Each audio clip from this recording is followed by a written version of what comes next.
Assalamualaikum warahmatullahi wabarakatuh.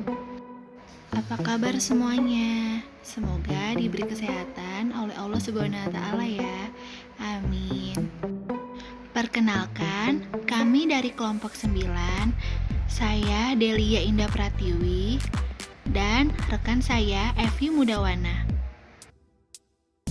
Sebelumnya yang terhormat kepada Ibu Yolanda MPD selaku dosen pengampu mata kuliah penyuntingan. Baik, kami sebelumnya akan mempresentasikan tentang penerbitan. Pengertian penerbit. Penerbit buku merupakan lembaga atau institusi yang mengolah naskah mentah dari penulis atau pengarang hingga menjadi bahan siap cetak dalam bentuk dummy prototype buku. Secara umum, penerbit bisa dibedakan menjadi penerbit umum dan penerbit khusus.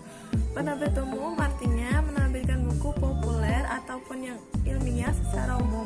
Sedangkan penerbit khusus adalah penerbit spesialis yang menerbitkan buku-buku khusus seperti buku teks pelajaran, buku perguruan tinggi, buku agama atau rohani maupun buku-buku kedokteran dan lain-lain. Penerbitan adalah kegiatan intelektual dan profesional dalam menyiapkan naskah, menyunting naskah, menghasilkan berbagai jenis bahan publikasi, kemudian memperbanyak serta menyebarluaskannya untuk kepentingan umum.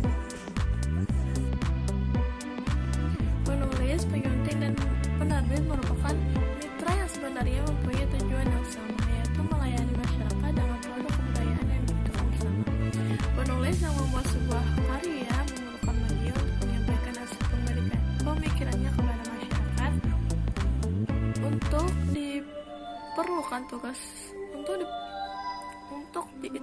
Diperlukannya tugas seorang penyunting untuk menjembatani penulis dengan pembaca. Naskah yang masuk ke penerbit mengalami beberapa proses yang panjang sampai akhirnya bisa dicetak dan disebarluaskan. Dimulai dari penulis yang membuat naskah lalu mengirimkannya ke penerbit. Penulis bisa mengirimkan naskahnya bisa berbentuk soft copy atau hard copy.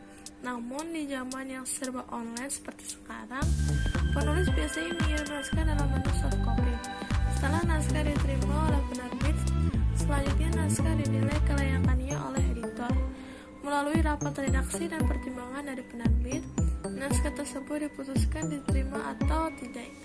Jika diterima, naskah tersebut diproses lebih lanjut, dan jika tidak, dikembangkan lagi kepada penulis.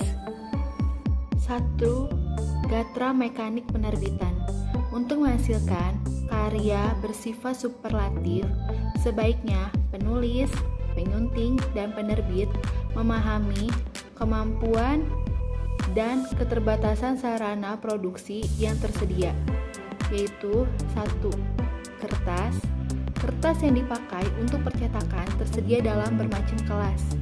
Kertas yang digunakan dibedakan berdasarkan pemakaian, atau kertas buku, kertas sampul, kertas koran, dan kertas lainnya, atau berdasarkan permukaan atau antik, halus seni, dan berlapis. 2. Tinta yang digunakan dalam dunia percetakan adalah tinta berspektrum pelangi khusus untuk percetakan karya ilmiah. Digunakan tinta berspektrum pelangi, tinta hitam mudah untuk dibaca, sangat tajam kontrasnya dengan kertas putih, serta harganya yang murah. 2. Percetakan naskah dipercetakan melewati 4 proses menurut Rifai tahun 2005, yaitu 1. Komposisi, yang kedua pembuatan lempeng cetak, yang ketiga percetakan, yang keempat perjilidan. Penerbitan dibagi menjadi 2 bagian, 1. Penerbitan buku dan kedua penerbitan pers. Penerbitan buku berkonsentrasi memperbanyak literatur maupun informasi dalam bentuk produk cetak seperti buku.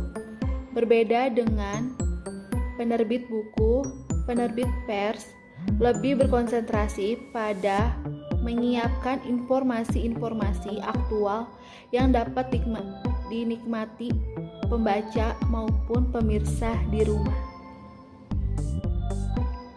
Penerbit wajib menyediakan imbalan atau honorarium, royalti atau bentuk intensif lain yang tidak selamanya berupa uang bagi penulis yang harus dilaksanakan secara wajar dan terbuka sesuai dengan peraturan perundang-undangan dan tata hubungan kerjasama kemitraan yang berlaku.